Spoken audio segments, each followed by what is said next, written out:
श्री कृष्ण भक्ति के अमर गायक संत दयाराम की कथा। संत दयाराम गुजरात के महान कृष्ण भक्त और प्रसिद्ध कवि थे। उनका जन्म लगभग 1777 में चानोद नर्मदा नदी के तट पर प्रभुराम नागर के घर हुआ था। वे एक साधारण ब्राह्मण परिवार में जन्मे, लेकिन बचपन से ही उनका मन सांसारिक जीवन में कम और भक्ति में अधिक लगता था।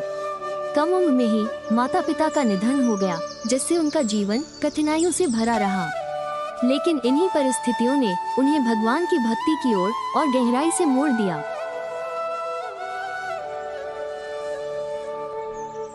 श्री कृष्ण भक्ति की ओर झुकाव। दयाराम का मन बचपन से ही श्री कृष्ण की भक्ति में रमा रहता था। वे श्री कृष्ण को अपना प्रियतम प्रेमी मानते थे। उनकी भक्ति में माधुर्य भाव, प्रेम रस की प्रधानता थी, जैसे मीराबाई की भक्ति में देखने को मिलता है। वे भजन, पद और गरबा के माध्यम से कृष्ण प्रेम का प्रचार करते थे।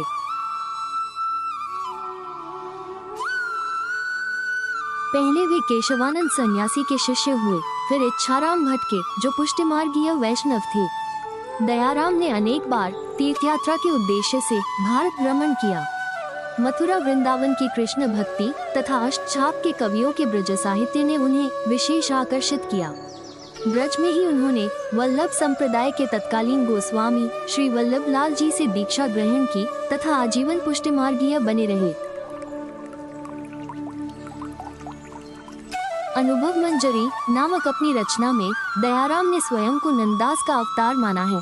उनमें मित्र प्रेमी नंददास जैसी रसिकता यथेष्ट मात्रा में थी, इसमें संदेह नहीं, क्योंकि उन्होंने भी बाल विधवा रतनबाई के प्रति अपने लौकिक प्रेम को आध्यात्मिक उपासना का विरोधी नहीं माना और उसके गुरु का समर्थन तक प्राप्त किया।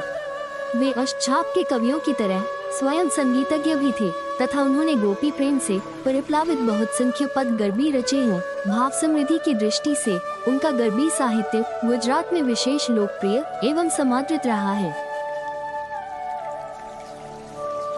बड़ौदा के धनिक गोपाल दास की ओर से प्राप्त गणपति वंदना के प्रस्ताव को उन्होंने एक वयो गोपीजन वल्लभ नहीं स्वामी बीजो रे लिखकर वापस कर दिया, जो कृष्ण के प्रति उनके अनन्य भाव का परिचायक है। संप्रदाय संबंध होने पर उनका नाम दयाशंकर से दयाराम हो गया, जो सखी भाव के अपनाने पर दयासखी बन गया। अंतिम रूप उनकी भक्ति की स्त्रैण प्रकृति का परिचायक है। संतों की तरह कहीं कहीं उन्होंने कर्मकांड के बाह्य साधनों का खंडन भी किया है और अपनी भक्ति को प्रेम भक्ति की संज्ञा प्रदान की है। साहित्य और रचनाएं। दयाराम गुजराती साहित्य के प्रमुख भक्त कवि माने जाते हैं। उनकी रचनाएं सरल भाषा और गहरे भाव से भरी होती थी। मुख्य विशेषताएं: राधा कृष्ण के प्रेम का सुंदर वर्णन, भक्ति में विरह वियोग और मिलन की भावनाएं, गरबा और पद शैली में रचनाएं। प्रसिद्ध रचनाएं: गरबी गरबा गीत, भक्ति पद, राधा कृष्ण प्रेम गीत। उनकी रचनाएं आज भी गुजरात में नवरात्रि और अन्य धार्मिक अवसरों पर गाई जाती हैं। भक्ति की विशेषता। दयाराम की भक्ति की कुछ खास बातें। प्रेममयी भक्ति, भगवान को मित्र या प्रियतम मानना।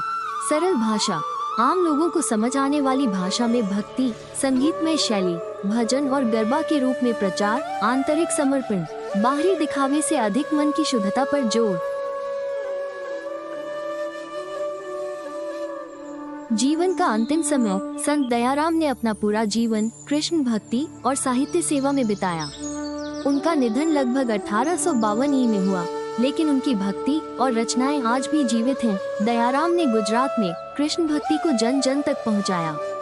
उनकी रचनाओं में प्रेम, भक्ति और समर्पण का अद्भुत संगम मिलता है। वे ऐसे संत थे जिन्होंने ये सिखाया कि सच्ची भक्ति दिल से होती है, न कि केवल रीति रिवाजों से। जय श्री कृष्ण।